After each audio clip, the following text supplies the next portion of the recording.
The hotshot rookie versus the tried and true legend. Up next, we get the story of a pairing that could go either way. Could it be one of the powerhouse duets of all time, or could it be a mismatch that was too good to be true? We get the inside story from the legendary producer who was there orchestrating the entire thing. You had an up-and-comer who had already hit number one a couple of times, and he was ready to step into legendary status at that point, going up against one of the greatest voices in history, no doubt. The rookie was nervous, singing with his idol, and the legend, well, she was born ready. Would the duet be a hit or a flop? You're going to find out next on Professor of Rock.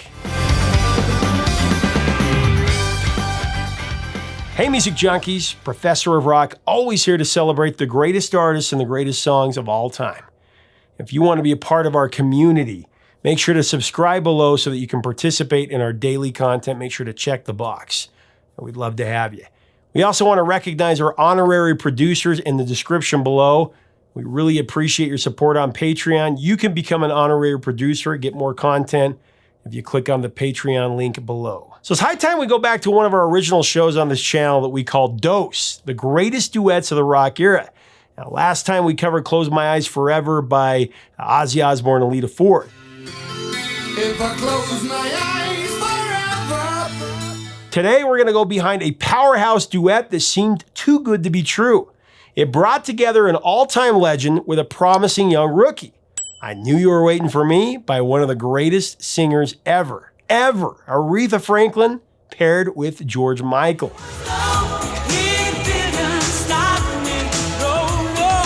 He was about to blast off into the stratosphere with Faith. That hadn't happened yet. Faith, in my view, I've said it before, is one of the finest pop records ever. I've made it no secret how I feel about George Michael. He's a special talent.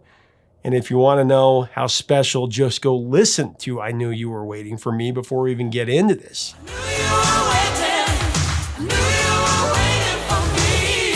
He goes up against the greatest of all time, and it's reminiscent of the original Rocky. He holds his own, and he gets him plenty of soul that at least matches the Queen of Soul.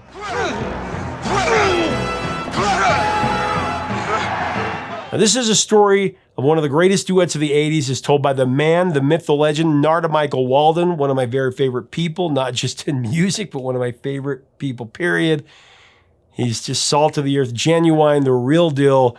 Legendary. He's a drummer, he's a songwriter and producer. So many number one hits in the 80s and 90s. He was the one who orchestrated this number one smash, standing there side by side with Aretha and George as the producer. Narada was coming off writing and producing Aretha in her big comeback, Freeway of Love. And that won her 12th Grammy Award and was her biggest hit in 12 years at that point.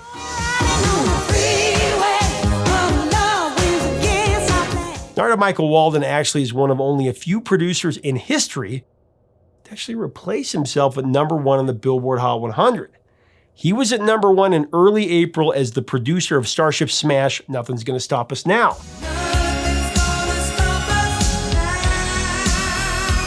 That spent 2 weeks at the top until it was replaced by Aretha and George, and well, I'll let Narada tell you the rest.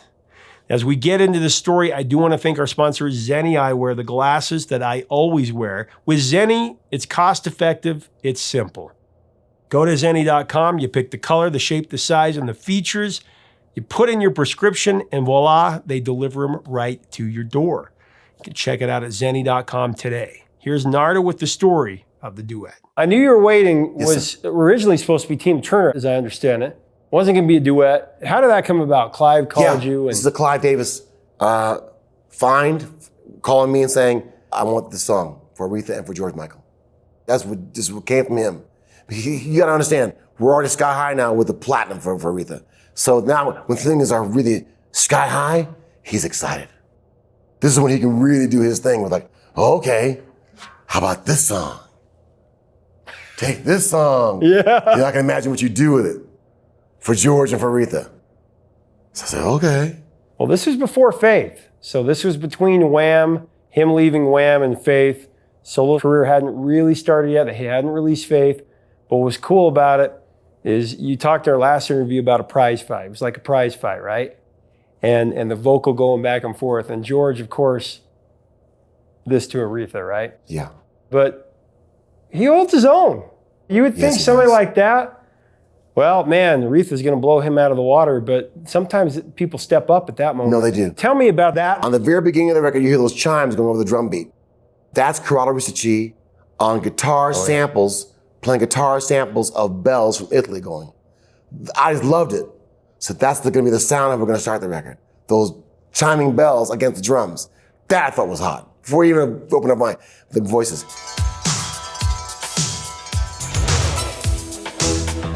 In Tarpan Studios, where we cut it, I brought in my singers of Clay Tovin Richardson, Kitty Beethoven, to lay out the vocals.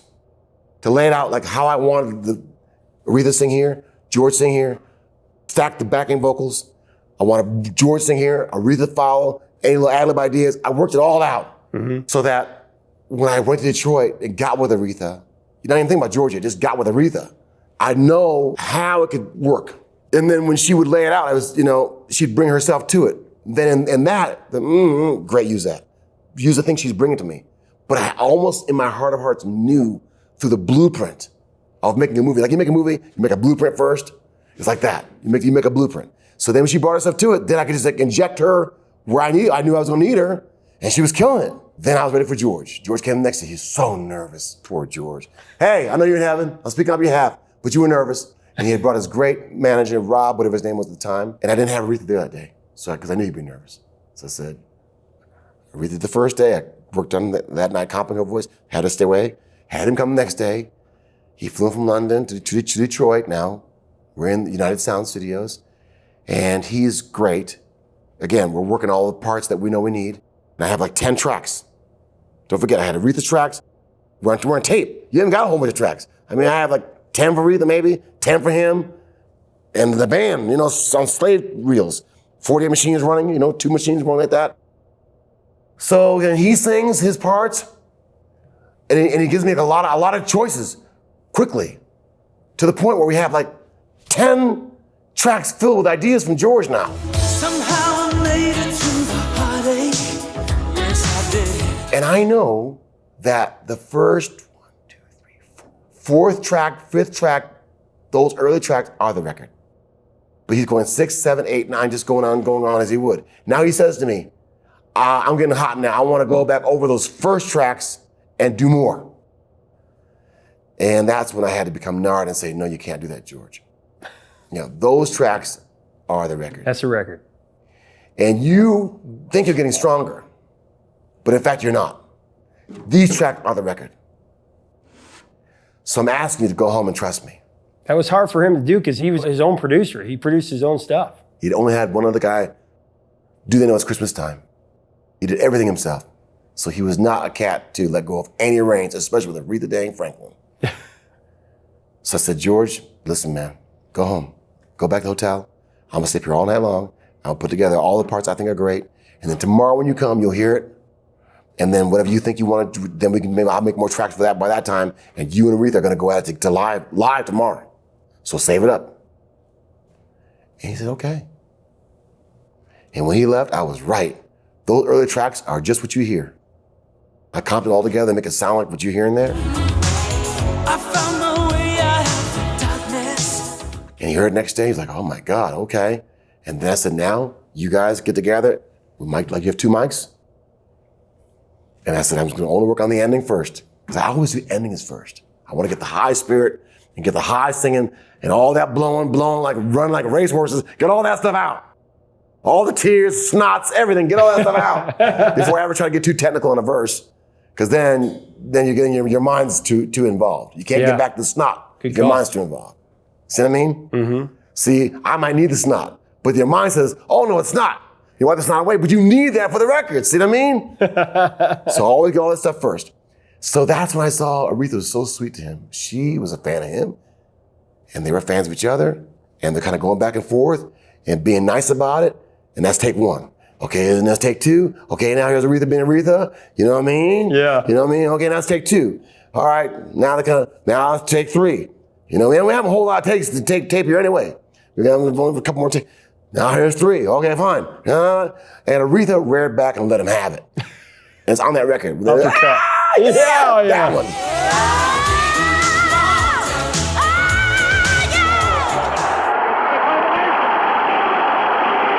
And George was stunned.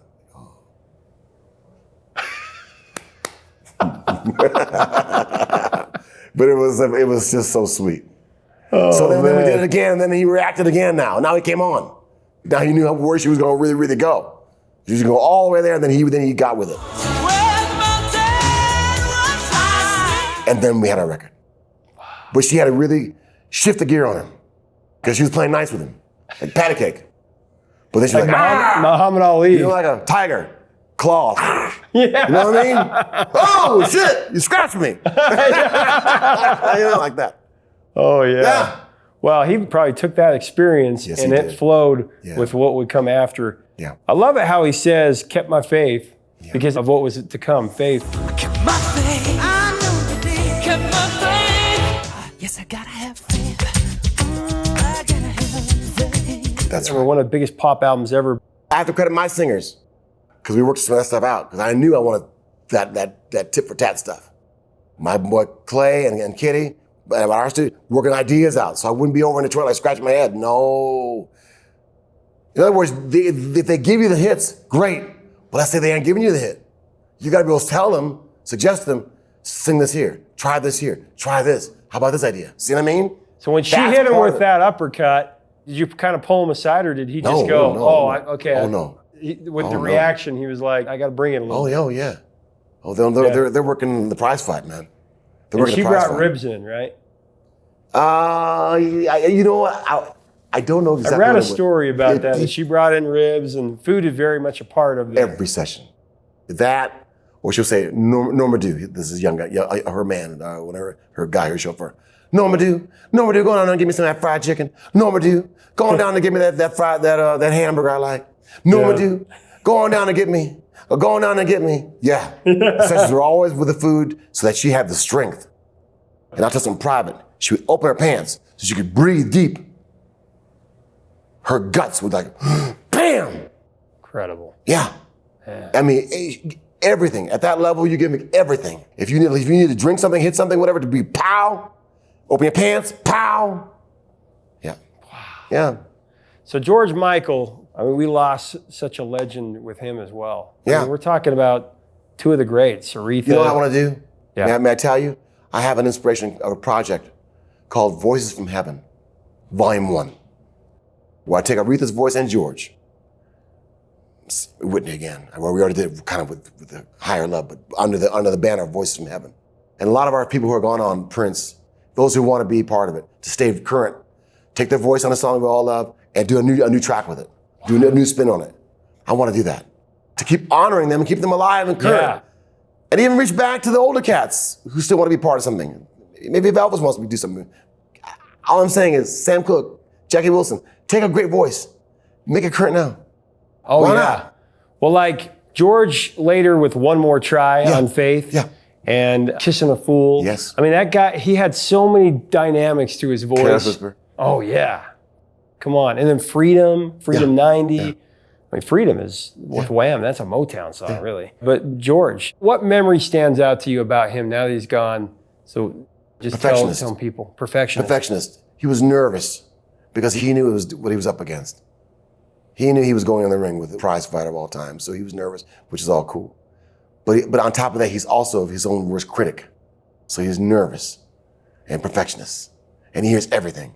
Like he would say to me, his way of giving me a compliment when we were first working, he was like, you know, I really like your stuff. I said, well, thank you. He says, you record vocals in tune. I go, okay. That was a big compliment from him. The fact that that my records were in tune. I don't walk around thinking about that, but to him, that was big. See? So when he would say to me that you record things in tune, that was a big compliment. Wow. So that always stayed with me. And then later in life, after the song exploded, we kind of became friends. And if he's gonna be in LA, I'd go and watch him record. I watch him do a track, and then that's when I saw how fastidious he was. Drum track, bass track, one more guitar, and And he'd go over and over and over on the bass and the drum to get it just the way he wanted it. And because he knew I was there, so he's kind of looking at me like as it's going down. But he'd go over and over and over so much, that's what I was realizing. He's really, really, really, almost painfully into like, it's got to be exactly. Wow. Then I had another experience in the same room a couple years later, a song we were going to do for Ray Charles' album, Stevie's song called Blame It on the Sun. Ray had sung it, we wanted to put George on it. And George comes in the studio, and George was not going in a good way. And he said to Dave Frazier, just take that part of the song and loop it, and let me just mess around with it. So we took the part of the song, we looped it. It was going around and around and around. He said, yes, give me half an hour alone. Just go out in the hallway, give me a little just time. So after about half an hour, I put my head back in, and it's still going around and around. And he's like, I go, okay, stop. This is not good, George. Well, I don't know what you're doing, but this is not good. We're not getting any good results here. And it's just going around and around, and you're like spacing out. So, and then we stopped the session. And then that same day, or that same time, remember that thing that happened up on Sunset Avenue in the boys' room? Same time. Wow. So he was tripping out. There was something going on in his life that wasn't clicking. So I've seen all the different gears. I'm so sad because I wish he knew how much. I think when I interview artists, a lot of times they say, when I'll tell them something about their song that meant something to me growing up and memories, and they'll say, oh, thank you. And I go, well, you must hear this stuff all the time. And they said, no, we're so away from it. We don't know sometimes these things. That really touched my heart. Thank you for sharing that. I wish he knew how much we loved him, how beloved his music is. And I think on some level he knows. Yeah, on some level. But another level, you're trying so hard to be great, to do great work, you're just striving so much that it's a fine line of like being able to accept the love when you're still striving to put the love down. And I've seen it in many musicians. They'll play a great show, a powerful show, and then go backstage and then kind of rip it up. Well, that wasn't any good. I could have done that better. But the audience is like, oh my God. You know what I mean? Oh my God. Mm-hmm. So that's when I have to rely upon what the guru taught me.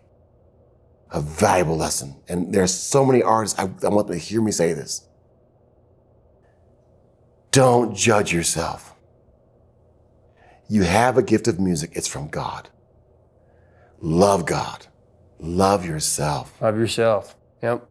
And honor the gift that you have. And just do your best. When you're on the stage, put the blood on the stage and leave it. Don't try to judge yourself, because our standpoint in the universe is not the highest standpoint. It's not the highest point of view. I can say to God, oh, tonight I was great. Tonight I was really great. Yeah. And God will say, it was good. Then another night I can say, oh, God, no, I was not good at all tonight. I wasn't good at all tonight. But God may say, tonight was great. I go, how would you say this night is great? There was a person in the audience that wanted to kill themselves. Yep. Something you did, something you played, something you sang or you did, convinced that person that they shouldn't kill themselves. It made the audience extremely happy. So from the highest standpoint, you were great tonight.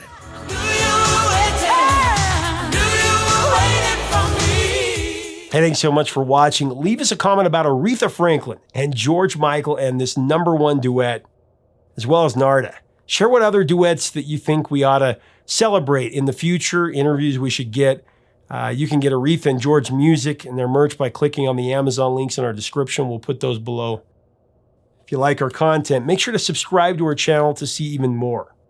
Hit us up on Patreon for even more behind-the-scenes footage. Help us keep the music alive. That's the idea. Until next time, 3 chords and the truth, my friends. Talk to you soon.